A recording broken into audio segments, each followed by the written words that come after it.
Hey y'all, it's Dr. Shamanda. Welcome back to my channel where we talk about all things mental health, personal finance, and overall strategies to live your best life.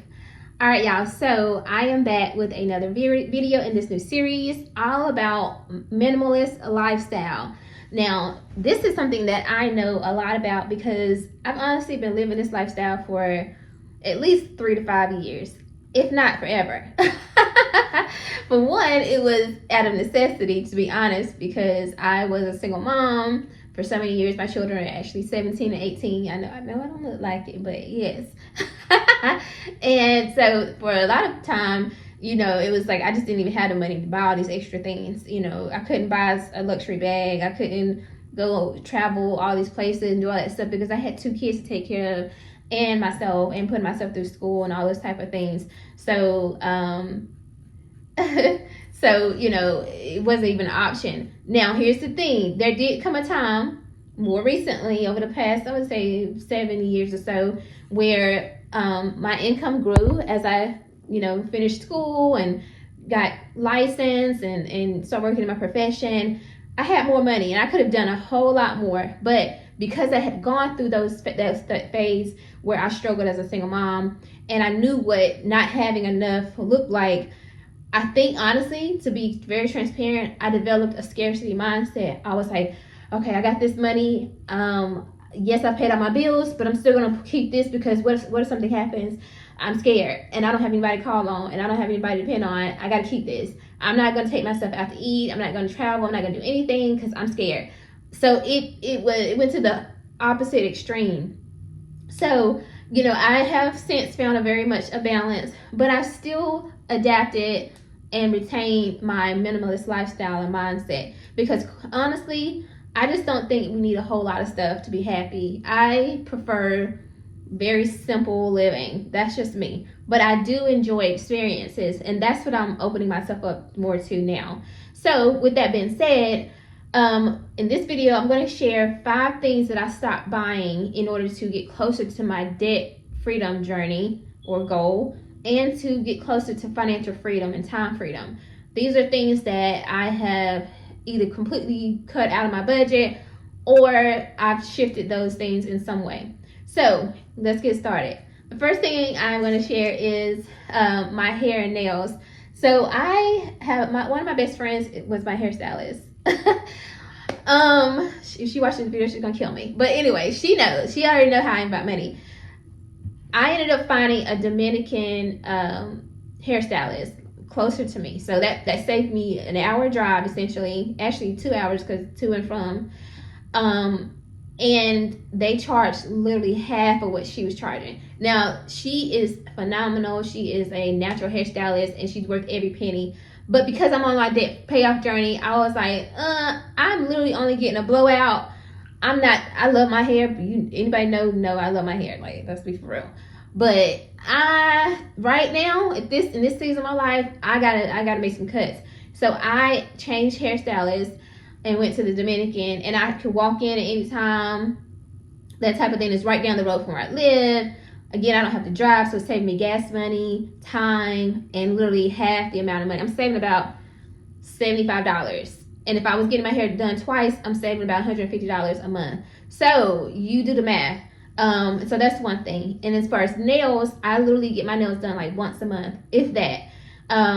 These are my real nails, by the way, and I get gel polished so it lasts longer. Same thing on my toes. So it's more like a month and a half in between each period of time. So I save in that way. Now, a lot of women are going to be like, baby, those are 2 things I'm not going to skip on. But I'm just speaking for me. With that money, I've been able to save and invest because people ask me, how do you hit these financial goals every month? How do you put $1,000 in your Roth and save $1,000 in your savings account? How do you be doing all that? And I'm just like, because I'm not spending money on this extra stuff. It's just really not that important to me in the season. Now, in another phase of my life, I'm going to live it up, baby. What? Like, period. So, but right now, no, that had to go. The second thing was buying clothes. Now, I'm a very simple, like, minimalist person when it comes to clothes anyway, but the area that I probably would splurge on the most would be gym clothes. I love a cute little gym fit, but I've had to completely cut that out. So unless my mom brings me some stuff that she gets from like thrift stores, I don't buy any gym clothes. I just rotate what I have and put those pieces together. So I cut out gym clothes. The third thing was the gym. So I use just regular, I'm not even about to say their name because I don't think I get no referral, but if I can find a referral, I'll put it in the description. But I use a gym that is anywhere from $10 to $20. You can do the math. Actually it's 25 now. I'm going up to 25. But I use that gym. I get the bigger account or option because my son, my daughter, they sometimes go with me, so I can take them as a guest. But do I want a luxury gym? Absolutely, because I don't really like a lot of people around me. I prefer, actually, the goal is to have a home gym in the near future. But for now, this works. I'm not, it is what it is. I get in there, do my workout, and I go. But I can, yeah. So again, I would love to spend $100 a month on a gym. And I just see that for myself in the very near future. But right now, I just take the more simple gym, okay? Number 4 is my cell phone bill, okay? And my cell phone in general. So I have not upgraded my cell phone in I don't know how long. I literally have the iPhone 11 Pro. So I don't even know what we on now. I think we're on a 16. So you can see, I actually purchased this phone in 2020. I remember. The one thing I always do when I purchase a phone is I purchase it in cash. Now, I know some people are gonna be like, I can't afford to pay no $1,200 for whatever for no phone. But then you need to save up then. So like for me, when I get ready to purchase a new phone, I'm actually recording my phone right now. I'll like start a sinking fund and I'll start saving up the money to purchase a new phone outright. But I do not want no cell phone bill. And I know a lot of people who have cell phone bills, so they have to pay their cell phone, the bill, and they have to pay on the actual phone. I just pay for my service, which I do have a link in my description for that. So I actually have a service with Mint Mobile, which is amazing, y'all. And it's through T-Mobile, essentially. So Mint Mobile, I mean, phenomenal. Like, my children are even on that account as well. They have their own separate accounts. But literally, I pay about, I think, $90 every 3 months, y'all. No joke. I know people who pay that and more every month, plus paying for their cell phone. So check it out. The service is great. I have had no issues at all. I highly, highly recommend. And just think about how much money you're saving. Seriously.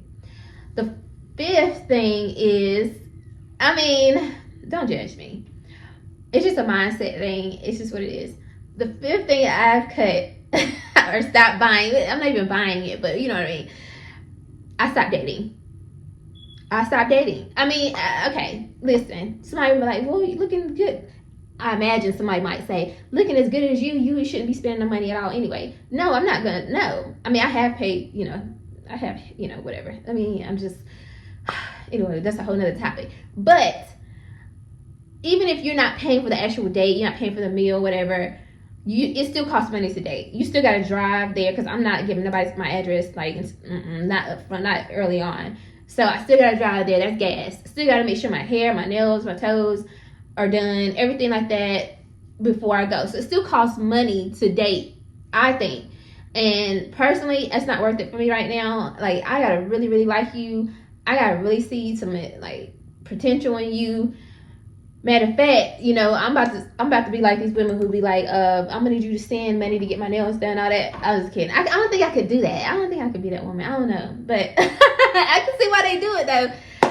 You know what I'm saying? But yeah, it still costs money to date, and I just personally am not interested in that right now. Like, I do want to get married, so let me be very clear about that. But right now I'm on my debt-free journey, and it's just like, yeah. And you know what? Dating also takes up time. And at that time, I could be writing a script, which could make me money. I could be writing or seeing some patients that could make me some money. I could be filming a YouTube video that could make me some, like, it's so much that I could be doing. But instead I'm on this date, like, again, it's not that you can't date. It's just that, like, you need to be, I feel like I want to be in a different space in my life financially before I start dating again. I don't need y'all to judge me. I'm just sharing what I cut out of my budget so I can hit debt freedom and financial freedom. To each his own. But I am curious to know what you cut out and what you might be willing to cut out. So comment below. Like this video, comment, subscribe, and I will see you guys in the next video. Bye.